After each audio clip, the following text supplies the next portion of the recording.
Okay, now that that's over with. Okay. Ever since I was little, it was drilled into my brain that I should be a doctor. I was the kid that played with stethoscopes and not Barbie dolls, and by the time I was 10 years old, I could properly suture up an open wound, even though my parents wouldn't let me practice on my younger brother. I've always been fascinated by little things, and surprisingly, my parents didn't create the dream of me being a doctor. It was entirely me. I've always been fascinated by little things, and I've always wanted to know how and why things work the way they do.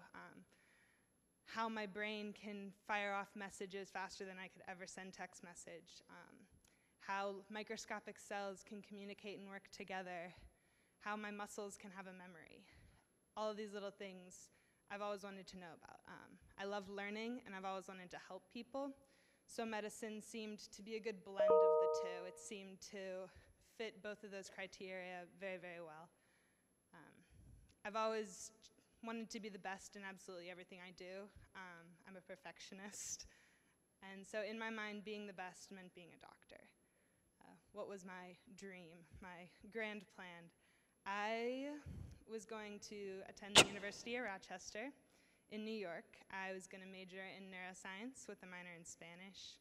For medical school, I was dreaming big. I was going to get my MD, PhD at Harvard.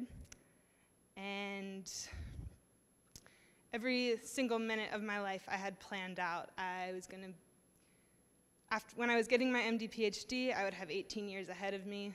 I haven't even been alive 18 years, but that's how much school I had ahead of me. I was going to become a world-renowned pediatric oncologist. I would travel the world and cure every disease known to man. You would name it, I would cure it.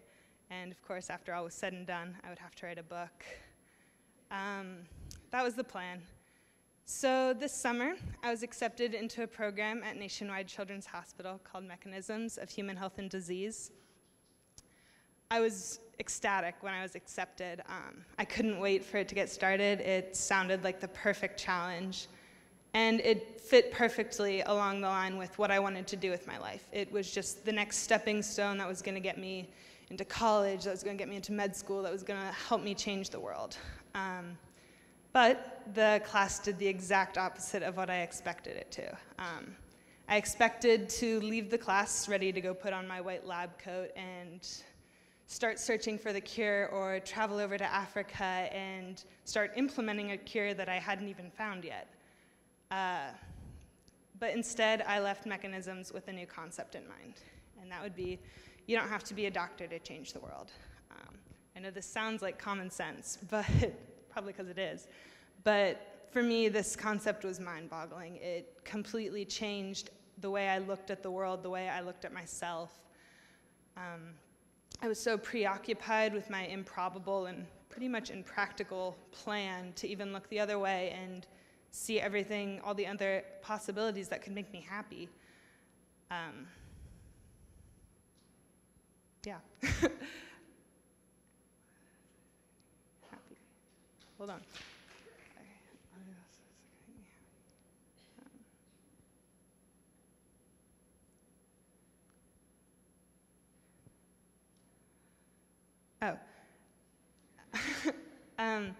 Don't get me wrong, because there's probably a very good chance that I will be a doctor. I still love learning. My passion, my curiosity, my determination, none of that's gone away. I've just expanded my outlook on what I want to do with my life. I've learned that life is about more than preordaining every second. You don't have to know what you're going to do. You are allowed to change your mind. It's okay, and it's actually probably better if you don't know what you're going to do with your life. Take the time to explore. So what does this mean for you as an audience member? Take the time to explore your options now, before it's too late, before you're $300,000 in medical school debt. Because luckily I figured this out before I got to medical school and I couldn't turn back. Yeah, so take the time now to explore. Do whatever it is you want. Follow your dreams. Don't let your friends, your family, society, don't let anyone tell you you can't do it, because you can. You can do whatever you want to do. Find your passion, not your paycheck. When you're passionate about something, you'll go the extra mile, you'll exceed people's expectations, you'll push the limit. Yeah, passionate people make a difference. Passionate people change the world. Thank you.